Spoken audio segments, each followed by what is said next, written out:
Hey, what's up YouTube? Today's video is going to be about how to make the KB Magic Finder very budget. And this is something I really experimented with because not everyone can afford a Headhunter because it's around 75x now. Or is it 75? Yeah, 75x. Kind of crazy what you guys are doing to the price of Headhunters because it used to be 60x. But a lot of people do want to try out magic finding and not everyone can afford the belt, right? So we're going to take a 60% Deli map and pretty much use what we usually use. The same exact setup that we use. So maybe 60% is too hard for this setup, but I did get rid of the Headhunter and I'm using 3 Inspireds. So let's see how this actually looks. Maybe this is going to be a complete disaster. I don't really know, right? So who knows? So we're doing it live. I actually have not tested this out yet. Oh, this looks bad. I can tell you that for sure. I'm almost dead already. No Headhunter buff. Oh man, we have only 8 buffs. That's definitely not good. Oh, where's the buffs? Oh, 24. So as you can see, 60% Deli, and you will be very surprised to see my gear after this. You might be thinking I'm using a Mirror Wand, I might be using Insane Eyes of the Great Wolf, but fact of the matter is, I really am using some dog, or dog shit, as you might want to call it. As you can see, my damage is terrible on the boss, but it's still good enough to clear it. Now, you might notice the buffs fall off a lot faster, and what this means is you have to play a lot faster, right? There's no more dilly-dallying around, trying to loot the mobs and stuff like that. There's going to be no time for that. You're just going to have to go full out and blast, and you need to keep the Headhunter buffs up. So this is like the main difference between Inspired Learning and Headhunter is you actually can't get to like 40 buffs that easily, and you have to play very fast. So that means you probably need another character for looting, but you can definitely see you still have a lot of Quant on the build. If we look at the Quant right now, it's 89% with Divination Distillate up, and it's around 250% to 300% Rarity. And man, I'm even speaking faster because I feel really rushed while doing this map. But as you can see, Magic Finding is still alive and well with the setup at 60% Deli. You could probably even lower the Deli a little bit. But this is with 3 Inspired Learnings right here. And you can see Headhunter is still a lot better because at this point in the map, Headhunter will probably be at like 45 buffs or something. But here, it has a trouble maintaining like 30 or so, roughly. But 30 seems to be like the upper limit. Oh, we're up to 29 now. But you get the general gist, right? I don't really want to complete this whole map or closest die, but this is 60% Deli. So roughly on the setup, you have 90% Quant and 300% Rarity. And I don't know if I'm actually going to finish the rest of the map. But 34 buffs, 35. So do you actually need Headhunter? You kind of do if you want to play a little bit more relaxed and not have all of this craziness happen. Oh, we're up to 38, 39. We're actually taking off. So this build is fully in flight. So Headhunter, not 100% necessary, I guess. But definitely will be very nice to use. And this is with the Sentinel that I just popped. Oh, 2 Exalted Shards. So every single time I want to record these videos, I always hope that when doing a live demonstration, I get like a Apothecary to drop or something. So it can show how amazing the method is. But alas, we're not lucky. I have found around 12 Apothecaries so far using this method.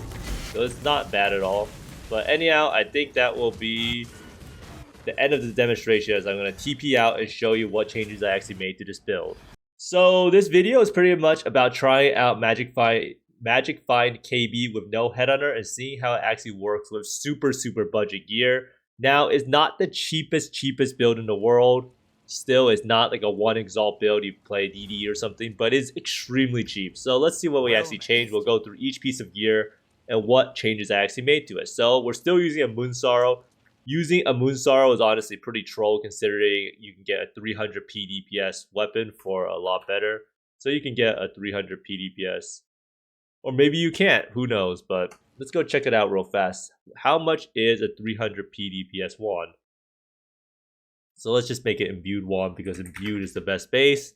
So 300 PDPS will probably run you like what, 20 Chaos? Or 3 Exalts. Okay, it's pretty expensive.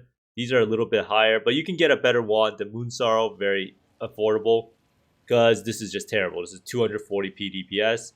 Now the helm, I'm still using the same helm. This helm is pretty much just a Rarity helm with any life. You don't need the suppression at all. I'm not using the forbidden jewels anymore, so you don't really care about spell suppression. It doesn't really matter once you have the Arch Nemesis or Inspired Learning buffs. So this is pretty much just a 50 rarity helmet, a 25 rarity helmet with life roll on it. You can make this with just spamming greed essences. And make sure to do this on this base of Kinetic Blast, has a 75% chance for additional explosion. Now we're still using a Centauri's Answer, as this gives us a lot of Quant still, 8% Quant. Does give a bit of int. This shield should be very, very affordable, 5-10 chaos maybe with a good roll. Next up, we have this amulet. I bought this amulet for 30 chaos. I didn't even bother putting the right anointment on because I was too lazy to buy the tainted oil. But this is a 30 chaos amulet. A lot of people don't know, for talismans, you can actually get quantity on the implicits. And this actually helps out a lot because quantity is king, and this gives us 8% really. Oh, this person is bothering me. Now he's not going to be so happy when he messages me. But basically, try to look for these amulets. They're very, very affordable. I don't know how affordable they will be in the long run. Do try to prioritize multiplier or crit multi or flat damage like flat fizz or something. And some all attributes is nice. I did end up getting rarity on this luckily, and some cold res. And make sure to anoint Prism Weave on the amulet. It is by far the best enchant. Now next up, we have the Greed's Embrace. Greed's Embrace is probably like, what, 3x or so with a good roll, 4x maybe for a 6-link. And then the biggest change we made is we had two Ventors, right? A lot of people might be saying, wow, these Ventors are just so amazing. How do you actually replace the Ventors? Well, you replace the Ventors by losing out on Rarity. So what you do is you replace one of the Rings of Pariah. So you have 15% Quant instead of 20% now. And you pretty much just lose all the Rarity. You lose like 100% Rarity or more. But it is just a little bit of a trade-off. Now what that means is that you can get a ring, and this ring will be relatively cheap. You can get a ring with a bunch of resist. You can get and life and some flat damage. So this ring I bought for 10 chaos actually, I think. It's just some resist that I found that fit my resist needs. So I'm actually capped now. And I just had some flat damage on it, and I crafted on elemental damage with attacks. So very, very affordable option instead of using Ventors at the cost of Rarity. But Rarity is honestly not that good in my opinion because there's not that many uniques worth that much money. Now Sedimas, we're no longer using a dual curse Sedimas. Now that's pretty much just because, oh, I actually did that with a 5-link. I had an item rarity gem in the whole time. So we did this with a 5-link setup in 60% Deli with no Headhunter on. You should be using a Trinity gem. My Trinity gem's over here. So yeah, you should have Trinity in and then gem swap to item rarity at the boss. Or you can just keep in Trinity in the whole time. But basically, Sedimas, you can't really get Ellie weakness. Ellie weakness Sedimas are extremely, extremely expensive now, probably because of the video. So if we go look at Sedimas, elemental weakness, I'm probably going to see, I'm pretty sure it's going to be like 25x at least, if not more. Oh, maybe not for a low quant one, but 10% quant 20x. That's not too crazy. You could technically buy and sacrifice some quant if you want to have a better clear. Because 3.5x for 6% quant is actually not too crazy of a price. Now, this belt, Headhunter, got replaced by a heavy belt. The reason behind heavy belt is we actually need strength pretty badly in this setup. And this belt, you pretty much just look up some life. You want to have as much elemental resistances as possible. And then you want to have a crafted elemental damage of attacks on the belt. So nothing too crazy there. This belt costs, I think, 20 chaos or so. Gold Worms, 20% quant is pretty much all you need. You don't really care about the enchant. All you want is to have 20 quant, and that's like around 95 to 100 chaos. Divination Distillate, make sure not to get quant on this. Make sure not to get quality on it like I do. I'm an idiot. So this thing should not run you too much, right? So 100 chaos. Well, I guess some of the MF gear is kind of expensive. It's kind of crazy that it could be that much. What about just 12? Just 12% quant will probably run you around 50 to 60 chaos. And a Taste of Hate, you can use Rarity Flask. You get this Rarity craft on the bench craft. And then I'm just using a Granite with some armor and a Quicksilver with movement speed. And I am prioritizing Flagellants, which gives you charge when you're hit by an enemy. So overall, as you can see, I went through all the pieces of the gear. Every single piece is not too bad. The biggest changes, as you can see, I did write it out. How to make the build cheaper. We swapped out the Headhunter for a heavy belt with resist and 3x Inspired Learning. We changed out the very, very expensive Ventors for Pariah and Resist Ring. We changed out the Eyes of the Great Wolf, which was like 80x or something, for a Quant Implicit Amulet like this.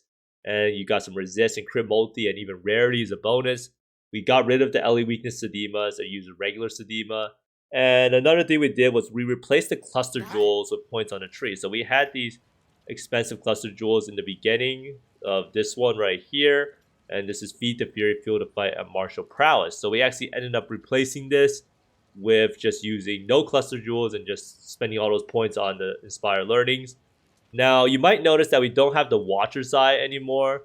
And the reason being is that I took the conversion on the Lightning Mastery. So right now, this build is converting your Fizz to Lightning and Fizz to Cold. Is not fully converted, as you can see here. There's still a little bit... Is there still a little bit of Fizz left?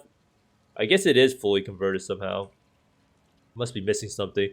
But I'm not using a Watcher's Eye. But basically, all of the damage is pretty much converted. Oh, because we have the 25% here from Storm's Hand. So we're not converting mostly to Lightning and Cold. Now, I'm not really sure how much this actually is. But let's see. Well, this is very expensive, right? So maybe you don't go for Feed the Fury and just go for a 3 implicit one. So if you can't really afford this, don't worry about it. The 25% conversion, just don't worry about Feed the Fury and just go for Storm's Hand with 3 notables. And it should not be too bad. Now, we were getting Mana Leech in the past from Fuel to Fight, and we're able to make this up by just taking these 2 nodes right here. Clever Thief, which gives you attack damage least as life and mana. And for these, we have Wand, fires additional projectile, and the Wand Mastery. And 4, we're not using any Forbidden Jewels anymore. And we are just using 3 Inspire Learning. 1, 2, 3. And what are these? Oh, we still have a Mantra of Flames. So you want to get a Mantra of Flames, and this jewel here is actually doing nothing. I forgot about it. Didn't even put it in. So you don't want a Corrupted Blood Mantra of Flames. So you probably want to put in a regular CB jewel that you can find. So I don't know if I actually have one right here, but just try to find any Corrupted Blood implicit jewel. It shouldn't go for too much, just so you can solve the Corrupted Blood problem. If you can't solve it, you can take 1 point right here for the Resistance Mastery to get Corrupted Blood cannot be inflicted on you, which is not too crazy of a solution. So you can see here, we made a lot of changes. This build probably comes out down to around like 15 exalts or less, if I had to guess, somewhere around there. And we just replaced all of the most expensive gear and found some creative solutions for it and making the build much more accessible to most people. So you might be wondering how much Quant and Rarity is the setup running. We're running around 89% Quant and 300% Rarity. And this can definitely be easily upgraded by using better Ventors. So eventually you want to get Rings Ventors, I think, to swap out. But Ventors are pretty expensive. We look at here, 610x, and this doesn't even account for the resist. Well, this does account for the resist. So maybe you can skimp out a little bit on the Quant and then get a Ventors that's pretty good like that. So I would probably upgrade that in the future. Elegant Hubris is something that you will probably have to drop and Inspire, which is probably something I wouldn't do until I got Headhunter. Basically, you put the Elegant Hubris here, so if you put it here, you'll see that there's nodes that are converted to Rarity. You have Rarity here, and then there's some Rarity. So this one's, I know it's 120%. So Rarity here, and then there's also some Rarity over here. So you do get a bunch of Rarity from that setup. Now, let's see. Now, what Deli should you farm? I do think you should farm 60% Deli or lower due to the HP scaling as Deli increases. So as you can see here, so if you look at the Deli, a lot of people wonder how big of a difference is Delirium. And it actually is a huge difference. So if you look at here, where is the Delirium effect? So right now you can see Delirious effect. If you look at 60% Deli, it pretty much more than halves your damage. If you go to 80%, it halves your damage again. If you go to 100%, you're doing 7,900 DPS compared to 200k on the PoB. So I think 60% is the nice sweet spot. It guarantees that the Delirium bosses will spawn no matter what. And for this build, you need to play a lot faster. Your Inspired Learning buffs do fall off at 20 seconds. It's not like Headhunter where you can like dilly-dally around, read the altars. And you probably want to be looting on another character, like the Marauder right here, because you want to just be going from pack to pack. And you should off-screen with KB to initially get buffs up. A lot of people have trouble getting all of the buffs up at the start, and the trick is to literally just stand far away and let KB do the work. and it's a very good off-screen skill. And you see this faster and faster and faster is how you should be playing. Now, for the important upgrades, I would prioritize buying or crafting a better Fizz wand or Ellie wand even immediately. Wands do scale the most in this demonstration. I'm kind of trolling by doing Moon Sorrow. Moon Sorrow is definitely not the wand you want to be using. And see here, Ellie wands are relatively cheap. 621 DPS is what, 4 exalts and just 620 elemental DPS. Elemental DPS is a little bit nicer in that you don't need to take these nodes for conversion. So down here, you don't need to worry about converting or the lightning mastery. Now, Watcher's Eye with Vitality Life Gain on hit is a huge survivability increase if you care about staying alive. So something like this is extremely strong. But as I showed you, you don't actually need this to play. This is only like 2 exalts or so. Dude, people are crazy for trying to raise the price of the items I'm using by that much, but it is what it is. You want to prioritize saving up for Headhunter, and I do think that this is the most important purchase you can make. It'll be a night and day difference in quality of life. You won't need to feel so rushed while doing the map. And getting an 18+% Quant Eyes of the Great Wolf is huge, as it does help out a lot to have extra 10% Quant, but they kind of do cost a lot. If you look at this one here, 18% Quant is around 20-30x to get something of a good stat, and spell damage is really good. So this one here, it would be something I would prioritize buying perhaps. So what's like the important lesson to learn from this video? And I do think that most builds always have a budget option unless they have a core unique that is irreplaceable. So if you look at what I'm talking about here is obviously Venom Jar, you have Replica, Alberon's Warpath. This build is definitely not, there's no option for it, really. So this is a build that you can't really find a budget option, 20x. For this build, however, Headhunter, there is a budget option. It is 3x Inspired Learnings, and it is pretty important you do take this node right here so that you get more additional rare monster modifiers. Most rare monsters is only going to have like 3 or 4, so 3x Inspired Learning is pretty much identical to Headhunter outside of the duration. And I do think that this budget setup should open up MF to a lot of people, especially if you have a 10x, 15x budget. And the biggest thing about this is you can find your upgrades and find meaningful upgrades to Quant and Rarity. This build is really fun because you can min-max it if you really want. There's a lot of people that have very min-max setups. Now, to prove this, if you look in Standard, is there someone in Standard's profile I can see? Let's go look at Dapino because he's the Standard god, right, of Magic Finding. You can actually get some insane Magic Find gear. Well, and it is just absolutely crazy what you can do with Magic Find gear. Is eventually you will get some ridiculous setup, and it is fun upping your Quant and Rarity. Quant and Rarity is pretty much like your DPS if you're a Magic Find build.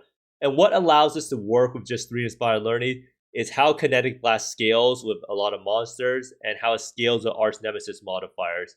With the area scaling that allows it to overlap with the additional projectiles, with how it scales with Fizz buffs, it's just a absolute dream come true. A lot of people ask me about Kinetic Blast and Blade Vortex, and Kinetic Blast can get started a lot cheaper. It's also a little bit safer at the start because it's not melee, so you're not like face checking mobs with your face.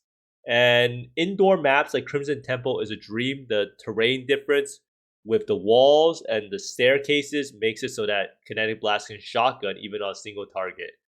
But thanks for watching, everyone. I hope everyone tries out this build. I do know that it's getting a lot more popular, and you want to know how I know it's getting a lot more popular. And this is actually probably gonna be really funny to me because I was like actually just looking through all of the cluster jewels. Look at this, 3,492% for wand attacks. How is that possible? People want to try Magic Find, right? Or try Kinetic Blast. But thanks for watching, everyone. I hope you find more Mirrors, Exalts, Mage Bloods, and Apothecaries than me, and see you next time. Bye!